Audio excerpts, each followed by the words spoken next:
요약을 드리면 지금까지 4세대에서 고도 성장을 했는데 투자와 수출 이 성장을 견인을 했지만 그 이면에는 민간 부문의 위축, 그 다음에 소득의 격차라는 부작용이 있었다. 따라서 이를 해결하기 위해서는 이제는 5세대에서는 금융시장의 민영화, 금융시장의 자율화가 개혁의 과제라서 가장 중요한 것이다 라고 이제 요약을 드릴 수 있겠습니다. 그런데 이것이 이제 잘 아시겠지만 중국은 공산당을 위한 국가입니다. 공산당의 소위 말하면 공산당의 그 파워의 기초가 되는 것이 군사력도 있지만 현재는 또 경제력이기도 합니다. 예를 들어서 이 공산당이 국가가 금융을 컨트롤하지 못한다면 국영기업도 통제하기가 국영기업에 대한 관리도 실제로 어려워질 수가 있고 따라서 소위 말하면 현재 공산당이 가지고 있는 파워의 상당한 부분을 시장으로 내놓아야지만 개혁이 가능한 것입니다. 왜? 공산당이 통제하고 있는 그 은행들을 민영화시키고 시장화시키면 은행을 통해서 여러 산업을 통제하고 투자를 하고 산업정책을 수행했던 중국 정부 공산당에서는 그 수단이 없어지게 되는 것이죠. 그렇게 되면 소위 말하면 공산당의 파워의 상당 부분이 없어질 수가 있는데 과거와 같았으면 과거와의 경우에는 중국의 경제 그 개혁은 굉장히 그 카리스마가 있는 이 중국의 지도자들이 개혁의 이니시에이티브를 가져가서 했습니다. 물론 이것이 잘된 방향일 수도 있고 안 된 방향일 수도 있습니다. 예를 들면 뭐 잘 아시겠지만 마오쩌둥이 첫 번째 대약진 운동을 했습니다. 참담한 실패로 끝났습니다. 이 대약진 인민공사 운동을 해가지고 5년 안에 영국을 따라잡겠다. 그래가지고 집안에 있는 소득권까지 전부 모아서 조강 생산을 많이 하면 영국을 따라잡는다라는 황당한 이러한 경제 정책을 가지고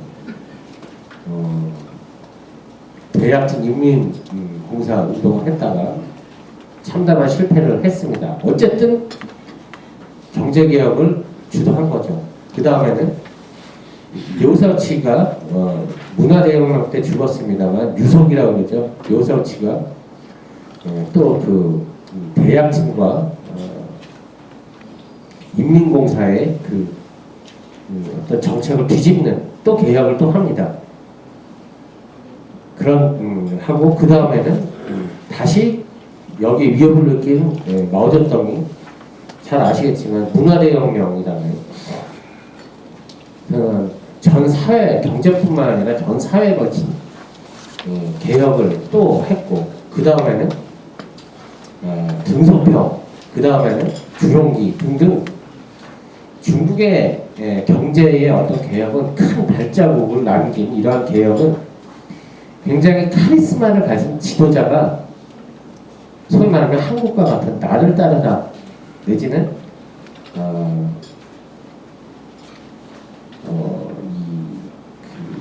뭐랄까 좀 굉장히 비민주적으로 권위적으로 개혁을 해서 그것이 성공적으로 가건 또는 참담한 실패로 가건 그러한 결과를 빚었었는데 중국이 다행인 것은 마지막 개혁이 주용기 총리의 산업 구조조정의 어떤 개혁에 굉장히 성공을 했었기 때문에 지금 2000년대까지 이러한 고도 성장을 하게 된 것이고 주용기 총리의 개혁으로 말미암아 4세대 원자력 후진타워 이 체제는 어떻게 보면 커다란 개혁이 필요 없이 안정적으로 성장하는 이 체제를 유지하는데 이제 새로 들어서는 그 5세대는 이제는 이제 어떻게 보면 공산당의 기반을 어떻게 보면 위축시키고 그 대신에 어떤 경제의 비효율성을 제거하는 그러한 이제 개혁을 하는 굉장히 어떻게 보면 중차대한 중국의 개혁 개방 이후에 가장 중요한 개혁을 해야 되는 임무를 가지고 있는 그러한 지도부입니다. 그런데 문제는 이 지도부가 과거와 같은 카리스마를 가진 이 지도자가 나올 수가 없는 구조로 되어 있는 지금 집단 지도 체제 하에서 개혁을 해야 되기 때문에 굉장히 어려울 거다라는 그러한 전망입니다. 그래서 만약에 이렇게 예를 들면 5세대 지도부가 개혁을 못할 경우에는 어떻게 보면 빈부격차의 심화가 되고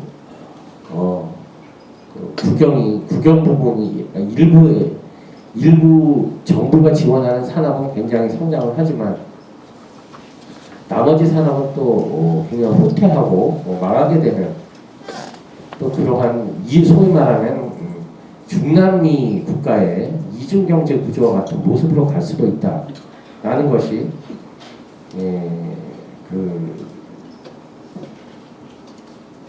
일반적인 또 관측이기도 하고 그래서 일부 정치학자들은 중국은 앞으로 중남미처럼 될 것이다라는 예측도 하고 있습니다. 그래서